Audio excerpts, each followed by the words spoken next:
Bonjour et bienvenue dans l'édition du 24 mars de La Chapelle Info. 98 jeunes finalistes ont tenté de se qualifier pour le championnat de France scolaire de Scrabble. Coup d'envoi du festival théâtre de Yaka avec La vie de chantier, une comédie interprétée par la troupe des Décalés. Le club philatélique a organisé sa 13e bourse d'échange.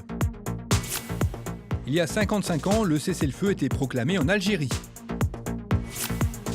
Et enfin, l'association de parents d'élèves de Vémacar a organisé un loto.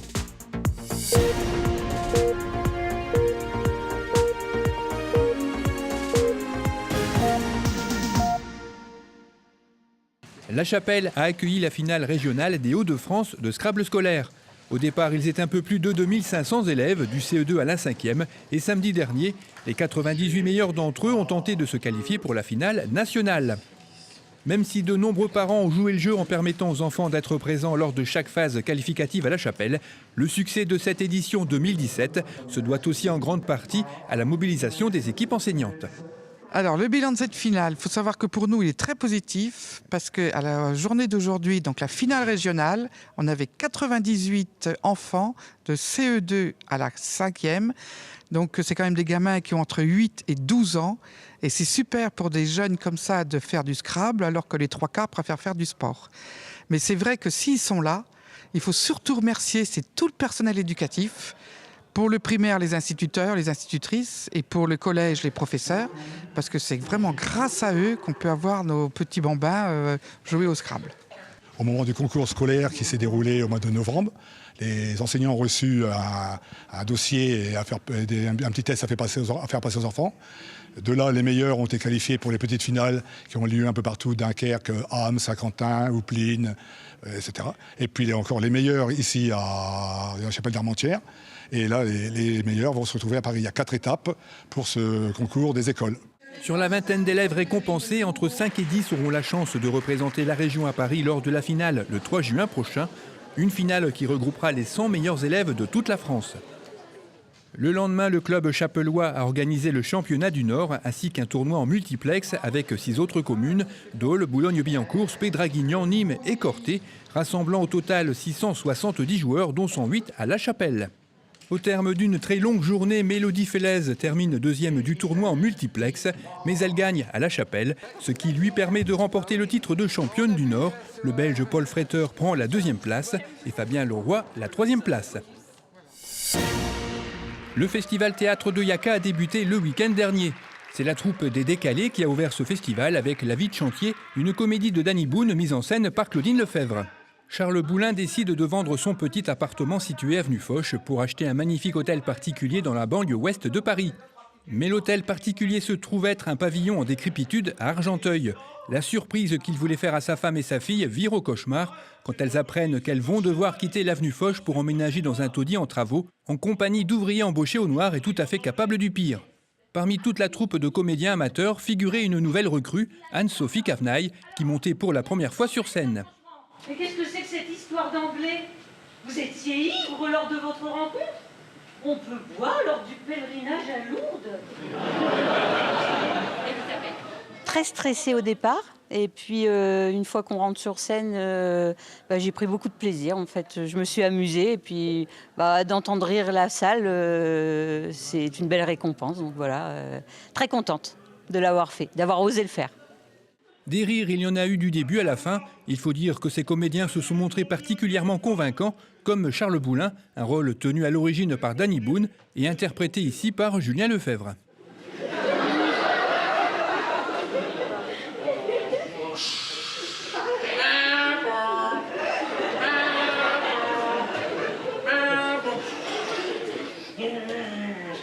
Et au téléphone. C'est porté. Bien dit, le pompier l'a fait. Lui l'a fait. Et quand le pompier il fait. Quand il fait. T'es pas monté, gars. T'es pas monté. C'est sûr qu'au départ, on a un peu peur de tomber dans le mimétisme parce que Danny Boone, voilà, c'est quand même un acteur assez unique. Donc au début, quand on a eu le rôle, quand j'ai eu le rôle, j'étais un peu perturbé. Mais après, au fur et à mesure, avec en plus avec la complicité des membres de ma troupe, on a réussi à trouver le bon dynamisme qui nous a permis de la jouer, je pense, de manière différente. Et c'est ce qui, je pense, fait notre particularité à la troupe des Décalés. Donc c'était un réel plaisir, c'était fatigant, je suis en sueur, mais un vrai plaisir à chaque fois, ça passe très vite. Voilà, je vous conseille de faire du théâtre parce que ça donne vraiment beaucoup de possibilités et c'est très kiffant comme disaient les jeunes. Les ouvriers étaient joués par Dominique Gravelaine et Corentin Thorez, deux rôles très physiques également, surtout pour Corentin qui a dû jouer avec l'accent portugais durant près de 2h30. Ah, mais qu'est-ce qu'il y a? Je crois que j'ai une coque cassée, ou les deux, une de chaque côté.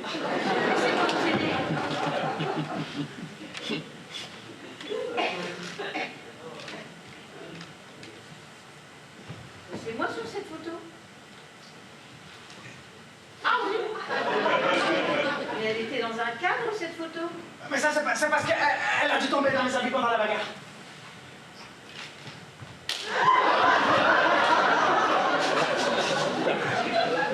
Je suis désolé. Apparemment, vous allez mieux. Je vais appeler la police. Le téléphone, il est coupé.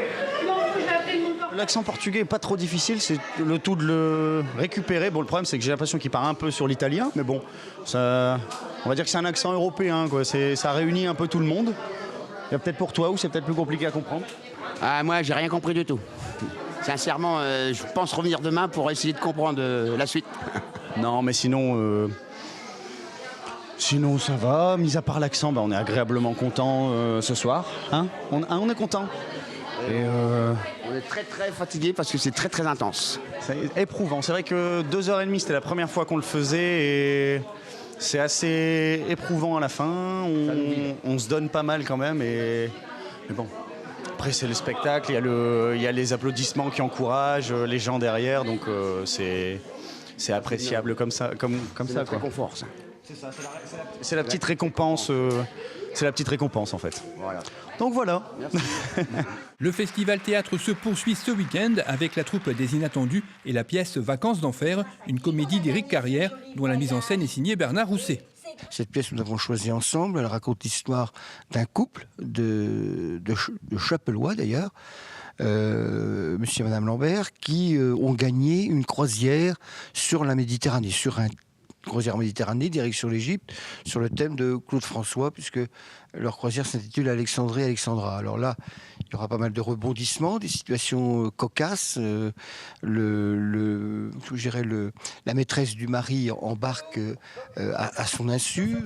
Monsieur le curé également, qui est très attaché au couple, suit cette croisière pour rappeler à Madame Lambert qu'elle doit jouer dans le rôle de Jeanne d'Arc dans une kermesse. Enfin, pas mal comment dirais-je, le mari de la maîtresse réussit lui aussi à s'embarquer sur cette croisière, d'où des situations cocasses, des situations, c'est plein de rebondissements. Encore une fois, avec des personnages loufoques et très attachants. C'est ça qui nous a plu dans cette pièce. Cette pièce qui est des Chevaliers du Fiel, bien connus.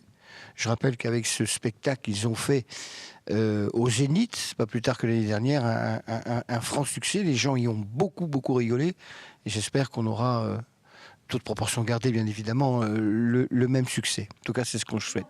Apporter aux gens qui viennent nous voir de la détente, et puis de les faire rire, surtout. Parce que faire rire aujourd'hui, c'est extrêmement difficile. En tout cas, c'est le but que nous nous sommes fixés. Voilà. Pour découvrir cette pièce, rendez-vous à l'Espace Mandela vendredi et samedi à 20h30 ou dimanche après-midi à 15h30. Les collectionneurs avaient rendez-vous dimanche dernier à La Choc pour participer à la 13e édition de la Bourse des collectionneurs organisée par le club philatélique chapellois. Une quinzaine d'exposants y ont participé, avec des timbres bien sûr, mais aussi des collections très variées, comme des véhicules miniatures, des figurines, des livres, des capsules de champagne ou encore des porte-clés. Une bourse qui attire toujours autant d'amateurs venant des quatre coins de la région. Il y a tout juste 55 ans, le 19 mars 1962, était lancé le cessez-le-feu en Algérie avec la signature des accords d'Évian. Une commémoration en mémoire de toutes celles et ceux qui ont perdu la vie lors de cette guerre a été organisée au monument aux morts place du Général de Gaulle. Notre maire Bernard Coine a lu un message adressé par le secrétaire d'État chargé des anciens combattants et de la mémoire, dont voici un extrait. Le travail de mémoire est nécessaire d'abord pour panser les plaies qui demeurent encore vives en France et en Algérie. Ensuite, pour les reconnaître toutes, afin de les rassembler dans une démarche de rapprochement des peuples. S'il faut inscrire le souvenir des victimes de la guerre d'Algérie et des combats en Tunisie et au Maroc dans notre mémoire collective, il nous appartient aussi de transmettre leur histoire aux plus jeunes de nos concitoyens, pour que la paix, la solidarité et la tolérance s'érigent en ambition commune. Une exposition sur les mémoires de la guerre d'Algérie montée par l'Office national des anciens combattants sera présentée d'ici la fin de cette année avec le concours de l'éducation nationale dans les collèges et les lycées. L'association de parents d'élèves de l'école de Vémacar a organisé un loto dimanche dernier. De nombreux lots étaient à gagner, certains offerts par des commerçants du hameau. Des lots très variés avec notamment des places de cinéma, des places de concert pour l'Orchestre national de Lille ou encore des entrées pour Nausicaa. Le profit de ce loto servira principalement au financement de sorties scolaires.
Cette édition est terminée, merci de l'avoir suivi. Rendez-vous le vendredi 31 mars.